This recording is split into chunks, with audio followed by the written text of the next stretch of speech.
Hello बच्चों, तो vector analysis से रिलेटेड एक और वीडियो है यहाँ पर, स्केलर एंड वेक्टर प्रोडक्ट से रिलेटेड। तो इस वीडियो में हम डिस्कस करेंगे स्केलर प्रोडक्ट और वेक्टर प्रोडक्ट के बारे में।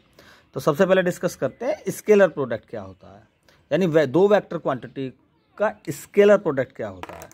तो अगर दो वेक्टर हैं हमारे पास और दोनों की डायरेक्शंस के बीच में कुछ एंगल है थीटा, ये दो वेक्टर हैं ए और बी, और इनके बीच में जो एंगल है वो थीटा है, तो इन दोनों का जो स्केलर प्रोडक्ट या डॉट प्रोडक्ट भी कहते हैं वो जो होगा इनकी मैग्नीट्यूड के प्रोडक्ट के और इनके बीच में जो एंगल बना हुआ है थीटा उसके कोसाइन एंगल के प्रोडक्ट के बराबर होता है।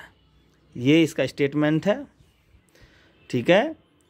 थीटा 90 डिग्री हो जाएगा तो ए डॉट बी की वैल्यू 0 होगी, और थीटा 0 डिग्री होगा तो ए डॉट बी की जो वैल्यू होगी इनकी मैग्नीट्यूड के ही जो मैग्नीट्यूड है उनके प्रोडक्ट के ही बराबर होगी, क्योंकि cos 0 की वैल्यू 1 हो जाएगी यहाँ पर, ठीक है।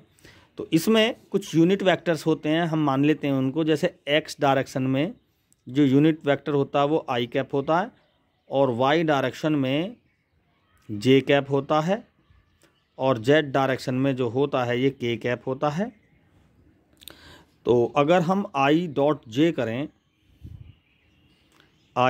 करें तो ये हो जाएगा आई जे कॉस 90, और कॉस 90 की वजह से ये हो जाएगा 0। यानी कोई भी आई जे यानी यूनिट वेक्टर अगर डिफरेंट हैं तो उनकी वैल्यू डॉट प्रोडक्ट उनका 0 होगा। क्यों? क्योंकि सभी एक्सिस के अलॉन्ग 90 डिग्री, सभी एक्सिस के बीच में 90 डिग्री का एंगल है, ठीक है। आई और जे के बीच में भी 90 डिग्री है, जे और के आई के बीच में भी, और जे और के बीच में भी 90 डिग्री का एंगल है, ठीक है। तो आई डॉट जे डॉट के डॉट आई सभी के जो वैल्यू हैं वो 0 ही होंगी। लेकिन अगर आई डॉट आई करें हम, यानी unit vector I dot I, तो इसका मतलब हो जाएगा आई डॉट आई, यानी आई की आई में मल्टीप्लाई हो रही है, यानी दो वेक्टर क्वांटिटी के एक साथ प्रोडक्ट हो रहा है तो आई स्क्वायर हो गया, ठीक है।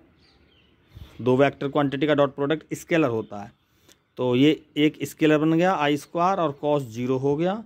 तो आई स्क्वायर का मतलब आई की वैल्यू 1 होगी क्योंकि यूनिट वेक्टर है, स्क्वायर हो गया, और कॉस 0 की वैल्यू 1 है तो हो गया ये 1। यानी आई डॉट आई यानी सेम वेक्टर की जो डॉट प्रोडक्ट होगा वो होगा 1 के बराबर।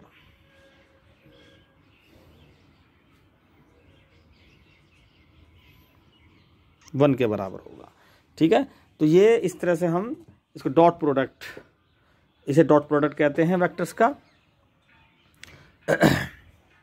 इसका एक एग्जाम्पल देख लेते हैं, जैसे a इज इक्वल टू हो गया 2i plus 3j plus 4k, और b हो जाए हमारा i minus 2j plus k। तो डॉट प्रोडक्ट जो होगा a डॉट b वो 2i की पहले i में करेंगे तो 2 1 जा 2, और i डॉट i 1 हो जाएगा। 2i की j में करेंगे तो i डॉट j तो 0 हो जाएगा, i डॉट k भी 0 हो जाएगा। इसका मतलब i का i में होगा, j का j में, और k का k में। तो 3 2 जा हो जाएगा 6 माइनस का 4 1 जा हो जाएगा 4। तो इस तरह से हम इनका डॉट प्रोडक्ट निकाल सकते हैं किन्हीं भी दो वेक्टर्स का। तो यहाँ से 4 2 8 माइनस 6 2 आंसर आ गया, ठीक है। यानी दो वेक्टर्स क्वान्टिटी का जो डॉट प्रोडक्ट होगा वो स्केलर वैल्यू देगा, ठीक है। अब इसी में आगे हम बात करेंगे वेक्टर प्रोडक्ट के बारे में। वेक्टर प्रोडक्ट क्या होता है? वेक्टर प्रोडक्ट दो वेक्टर्स किसी रोटेशन में अप्लाई होता है। ये जैसे हम किसी विंडो को घुमाते हैं या फैन का रोटेशन होता है, कोई भी रोटेशन हो तो वहाँ पर क्या होता है, वहाँ पर वेक्टर प्रोडक्ट होता है। तो ये है कोई एक्सिस, इसके अबाउट किसी बॉडी को रोटेट करना है, जैसे विंडो या डोर्स का रोटेशन घुमाते हैं हम, तो हमने मान लिया कि ये डोर की विड्थ है, इसको हम R बोलते हैं, और हमने यहाँ से इस पर फोर्स अप्लाई कर दिया F, ठीक है।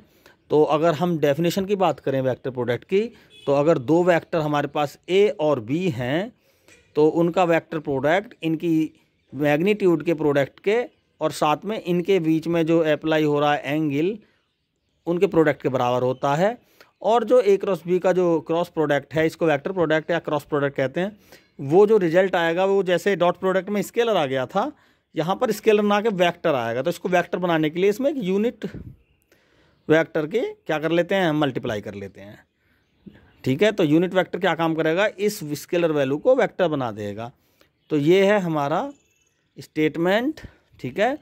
तो यहाँ तो अब एग्जाम्पल के तौर पर हम समझ सकते हैं एफ और आर, ठीक है। तो जब हम आर तो इसकी विंडो की चौड़ाई हो गई, एफ फोर्स लगा दिया, 90 डिग्री का एंगल बन रहा है यहाँ पर, ठीक है। तो ये घूमेगी, इसके चारों तरफ घूमेगी, बोलो ये ऐसे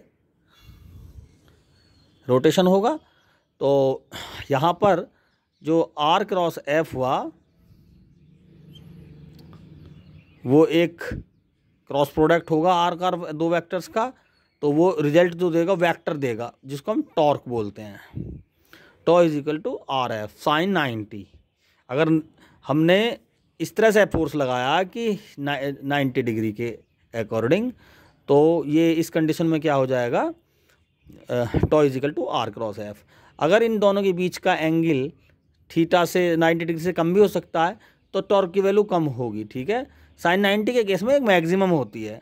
तो हमने ये भी देखा होगा, विंडो को जब हम खोलते हैं बंद करते हैं तो हमें बिल्कुल स्ट्रेटली ही हमें फोर्स अप्लाई करना होता है, जिससे जो विंडो की विड्थ है उसके साथ हमारी फोर्स की डायरेक्शन का एंगल 90 डिग्री बना रहे, जिससे आसानी से वो घूम जाए। तो उस कंडीशन में थीटा 90 डिग्री होता है, टॉर्क मैक्सिमम अप्लाई होता है उस पर। तो इस तरह से ये हो जाएगा A cross tau is equal to R cross F, ठीक है।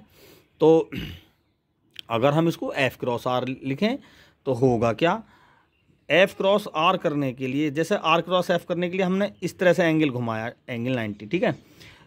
एफ क्रॉस आर करने के लिए हमें एंगल इस तरह से घुमाना होगा, ये ठीक है, इस तरह से घुमाना होगा। तो ये 360 माइनस 90 हो जाएगा, या 360 माइनस थीटा हो जाएगा। तो एफ क्रॉस आर कर दो यहाँ पर, तो ये रिजल्ट आ जाएगा, टॉर्क की डायरेक्शन चेंज हो जाएगी, यानी टॉर्क की डायरेक्शन चेंज हो जाएगी, क्योंकि साइन जैसे tau is equal to R cross F था, आर एफ साइन थीटा हो गया यहाँ पे हो जाएगा F R sine 360 minus theta. तो 360 माइनस थीटा क्या होगा, नेगेटिव दे देगा, नेगेटिव वैल्यू दे देगा ये, ठीक है। तो इस तरह से जो हमारा ए क्रॉस बी है, अगर उसका हम उल्टा बी क्रॉस ए करें, जैसे आर क्रॉस एफ का हमने एफ क्रॉस आर कर दिया तो नेगेटिव आ गया। तो ए क्रॉस बी का अगर हम बी क्रॉस ए करें तो वो बराबर नहीं होगा, बल्कि वो नेगेटिव साइन से शो होगा, ठीक है। तो और मैं बता दूं एक बात, इसमें जब हम क्रॉस प्रोडक्ट करते हैं तो जैसे हमने आर विंडो की चौड़ाई थी, विड्थ थी, और फोर्स अप्लाई कर दिया, तो यहाँ पर टॉर्क निकल के आया। अगर fingers right hand thumb rule के अकॉर्डिंग अगर फिंगर इस तरह से घूमेंगी तो थंब की डायरेक्शन ऊपर को होगी, तो वो ऊपर की डायरेक्शन जो होगी वो रिजल्टेंट क्वांटिटी की होगी, टॉर्क की होगी, ठीक है, ये टॉर्क, ठीक है। राइट हैंड थंब रूल जो हमने करंट की डायरेक्शन और मैग्नेटिक फील्ड की डायरेक्शन के लिए बताते हैं 10th क्लास में, उसी तरह से यहाँ पर भी हम अप्लाई करेंगे। अगर हम इस तरह से फिंगर्स को ऐसे रोटेट करें तो थंब की डायरेक्शन ऊपर की तरफ है, तो ये थंब की डायरेक्शन यहाँ पर टॉर्क की डायरेक्शन को शो करेगी आर क्रॉस एफ के केस में। और अगर हम एफ क्रॉस आर करें तो ये डायरेक्शन चेंज हो जाएगी और डाउन वार्ड डायरेक्शन में टॉर्क हो जाएगा। यानी कहने का मतलब ये है, अगर हम डायरेक्शन चेंज कर देते हैं, एफ क्रॉस आर कर देते हैं, यानी फोर्स की डायरेक्शन चेंज कर देते हैं, तो टॉर्क नेगेटिव हो जाएगा, ठीक है। अब यहाँ पे टॉर्क क्या हो जाएगा, नेगेटिव, ठीक। यानी अगर एक पॉजिटिव डायरेक्शन हमने, जैसे इस रोटेशन ऐसे चल रहा है और हमने क्या करा, थंब हमारा ऊपर की तरफ है, क्लियर, तो ये पॉजिटिव मान लिया हमने डायरेक्शन। अगर किसी तरीके से रोटेशन की डायरेक्शन चेंज हो जाती है तो थंब की डायरेक्शन डाउनवर्ड डायरेक्शन हो जाती है, तो अपोजिट डायरेक्शन को हमने नेगेटिव से शो कर दिया कि यहाँ पर भाई अभी डायरेक्शन रोटेशन की चेंज हुई है तो टॉर्क की डायरेक्शन भी अपोजिट हो गई, तो हम उसको अपोजिट डायरेक्शन से शो करते हैं, यानी नेगेटिव डायरेक्शन से शो करते हैं, ठीक है। क्योंकि हमने फोर्स को एक साथ चेंज कर दिया, फोर्स ऐसे लग रहा था तो ऐसे घूम रही थी है, फोर्स को हमने ऐसे कर दिया तो ऐसे घूमने लगी। तो अगर हम आर क्रॉस एफ लेंगे तो फोर्स ये मान रखा है, और अगर हम एफ क्रॉस आर कर दिया तो फिर इसका मतलब ये हुआ हमने फोर्स की डायरेक्शन को चेंज कर दिया है, ठीक है। तो यहाँ पर टॉर्क की डायरेक्शन चेंज और ये नेगेटिव, तो हम स्ट्रेटली ये कह सकते हैं कि ए क्रॉस बी जो होता है वो माइनस बी क्रॉस ए होता है, जबकि डॉट प्रोडक्ट में A dot B dot A हो सकता है, यानी कम्यूटेटिव प्रॉपर्टी दोनों डॉट प्रोडक्ट शो करता है, बल्कि ये नहीं करता। और जबकि एसोसिएटिव प्रॉपर्टी जैसे A dot B plus C करूँ मैं यहाँ पर, तो यहाँ पे हम A dot B plus A dot C लिख सकते हैं, ये एसोसिएटिव प्रॉपर्टी है। A cross B plus C यहाँ पे करें तो यहाँ पर A cross B plus A cross C हम लिख सकते हैं, यानी एसोसिएटिव प्रॉपर्टी ये दोनों ही प्रोडक्ट शो करते हैं, जबकि कम्यूटेटिव प्रॉपर्टी को केवल स्केलर प्रोडक्ट शो करता है, वेक्टर प्रोडक्ट शो नहीं करता है। ठीक है, तो ये था स्केलर और वेक्टर प्रोडक्ट। इसमें थोड़ा सा हम बताएंगे वेक्टर प्रोडक्ट में क्रॉस जो हमारे यूनिट वेक्टर्स हैं उसको हम कैसे, उनकी वैल्यू को कैसे फाइंड करेंगे।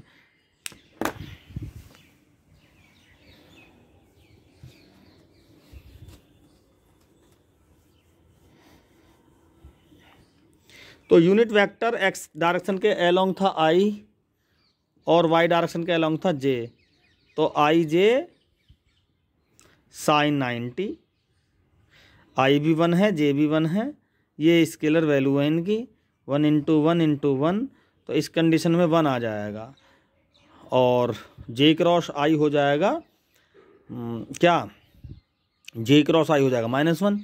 तो आई क्रॉस जे चूँकि ये वेक्टर प्रोडक्ट है तो इनका रिजल्टेंट भी वेक्टर ही होगा, तो हमें ऐसा वेक्टर ढूंढना है जो 1 वैल्यू दे रहा है, तो वो कौन सा है, वो है के, क्योंकि आई क्रॉस जे तो यहाँ पे है ही। अब तीसरा कौन सा बचा जिसकी वैल्यू 1 है, तो के हो गया, तो आई क्रॉस जे होता है 1, इसको हम आई क्रॉस जे बराबर के भी लिख सकते हैं। ठीक है, तो आई क्रॉस जे बराबर के, और इस तरह से आई क्रॉस के अगर आ जाए तो उसकी वैल्यू क्या होगी ये देखना है इसमें। तो आई क्रॉस के बराबर होगा जे, लेकिन आई के जे बीच में आ गया ना, तो एक सिमेट्री नहीं बनी, जहाँ सिमेट्री नहीं बनती है तो हम इसको ये माइनस लगा देते हैं। ठीक है, अब के क्रॉस आई बराबर क्या हो जाएगा, आई जे के, जे हो जाएगा आई जे के। ठीक, इस तरह से जे क्रॉस आई क्या हो जाएगा, के बचा, लेकिन आई के जे उल्टा हो रहा है तो यहाँ माइनस लगा दो, तो हमने पहले ही बता दिया था कि आई क्रॉस जे बराबर के, तो जे क्रॉस आई बराबर माइनस के हो जाएगा, तो सिमेट्री बननी चाहिए इसमें। अब दूसरा देखते हैं आई क्रॉस आई का क्रॉस प्रोडक्ट, तो यहाँ हो जाएगा आई साइन 0। अब साइन 0 की वैल्यू क्या होती है, 0, तो अगर सेम वेक्टर का क्रॉस निकालेंगे तो वहाँ पर हमें मिलेगा 0 वैल्यू। ठीक है, तो ये था, इस वीडियो में हमने डिस्कस किया है स्केलर और वेक्टर प्रोडक्ट्स के। ठीक है, थैंक यू।